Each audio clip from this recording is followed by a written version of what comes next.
বাংলাদেশ জাতীয়তাবাদী শ্রমিক দলের অধীনে আয়োজনে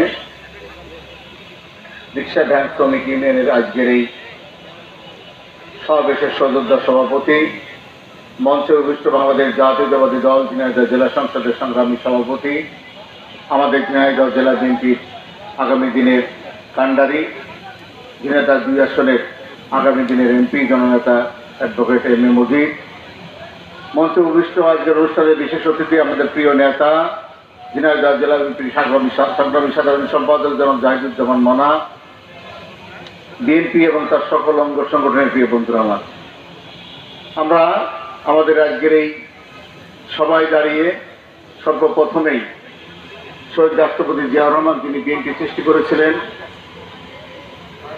ওনার পিছনে কথা না বলি, ওনার রুহের মাগফিরাত কামনা করছি। একই সাথে আমাদের প্রিয় নেতা, এই ঝিনাইদহের উন্নয়নের কারিগর, আমাদের রাজনৈতিক অভিভাবক ছিলেন মশিউর রহমান ভাই, ওনার রুহের মাগফিরাত কামনা করছি। অন্যান্য নেতৃবৃন্দ, বক্কর ভাই, কুদ্দুস ভাই, আমাদের যে সমস্ত ভাইরা মারা গেছেন, জিয়াদি ভাই সহ যারা মারা গেছেন, তাদের রুহের মাগফিরাত কামনা করে 2 মিনিট কথা বলার চেষ্টা করব। প্রিয় বন্ধুরা আমার, 17 বছর 7 মাস বাংলার মাটিতে জগদ্দল পাথরের মতন শেখ হাসিনা এবং তার সরকার আমাদের মাথার উপর বসেছিল। আমরা যখন ধরে গিয়েছিলাম যে এই জানুয়ারি মাসে নির্বাচন হয়ে গেল, এই নির্বাচনের পরে আমাদের যাদের বয়স 50-এর উপরে অথবা 60-এর কাছাকাছি, আমরা মনে হয় শেখ হাসিনার এই পতন দেখে যেতে পারবো না। ঠিক কিনা বলেন তো ভাই আমার?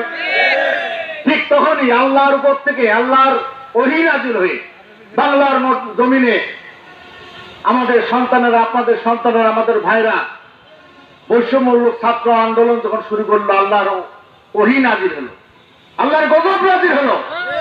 এই গজবে শেখ হাসিনা সহ তার মন্ত্রী পরিষদ এমপিরা সবাই পালিয়ে গেল অথবা আত্মগোপনে চলে গেল।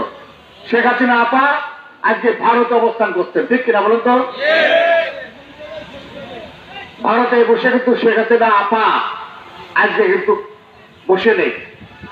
আজকে দেশের বিরুদ্ধে রায়ের মাধ্যমে এই দেশে আমেরিকার প্রেতাত্মারা যারা বিভিন্ন অফিস আদালতে এবং নেতৃবৃন্দ যারা বসে আছে, তাদের মাধ্যমে আজকে কিন্তু ষড়যন্ত্র করছে। আমি আপনাদের আহ্বান জানাবো যে আপনারা, আমরা যারা বিএনপি এবং অঙ্গ এবং সহযোগী সংগঠন করি, আমাদের উচিত হচ্ছে ঐক্যবদ্ধ থাকা। আমাদের উচিত হচ্ছে আগামী দিনে শেখ হাসিনা এবং এই দেশে শেখ হাসিনার যে সমস্ত দোষরা আছে তাদের হাত থেকে দেশকে রক্ষা করা, গণতন্ত্রকে রক্ষা করা, আগামী দিন স্বাধীনতার সার্বভৌমত্ব আজকে রক্ষা করার দায়িত্ব কিন্তু বিএনপি এবং তার সকল অঙ্গ সংগঠনের ভাইদের উপর অর্পিত হয়েছে।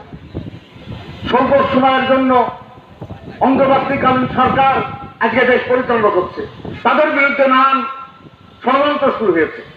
আমি আপনাদেরকে বলবো, আসেন আজকে যেরূপ ভাবে আমাদের তখন ভাই বললো যে 10,000 শ্রমিক দলের নেতা কর্মীদেরকে নিয়ে আগামী দিন আমরা একটা সমাবেশ করব।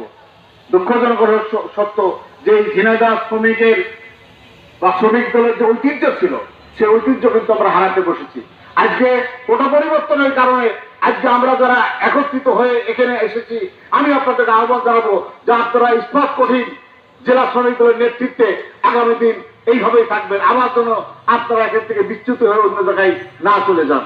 যাই হোক, আমি আমার বক্তব্য দীর্ঘায়িত না করে আমি আপনাদেরকে আহ্বান জানাবো, আসেন আগামী দিনে এই অবহেলিত ঝিনাইদহ, এই লুটপাটকারী ঝিনাইদহ, যারা পৌরসভাকে লুট করেছে, যারা জেলা পরিষদ লুটপাট করেছে, যারা এমপির নাম করে ঢাকায় বসে থাকে, এই ঝিনাইদহতে লুটপাট করে ঢাকায় নিয়ে যে সম্পদের পাহাড় করেছে, তার বিচার করা হবে এই বাংলার মাটিতে।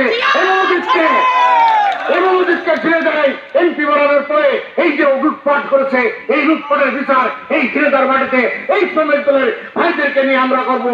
এই হোক আজকের প্রত্যয়, এই প্রত্যয় জানিয়ে সবাইকে আন্তরিক অভিনন্দন, ধন্যবাদ জ্ঞাপন করে আমি আমার বক্তব্য শেষ করছি। আল্লাহ হাফেজ। খালেদা জিয়া জিন্দাবাদ, শহীদ কামর, তারুণ্য অহংকার, তারেক রহমান জিন্দাবাদ।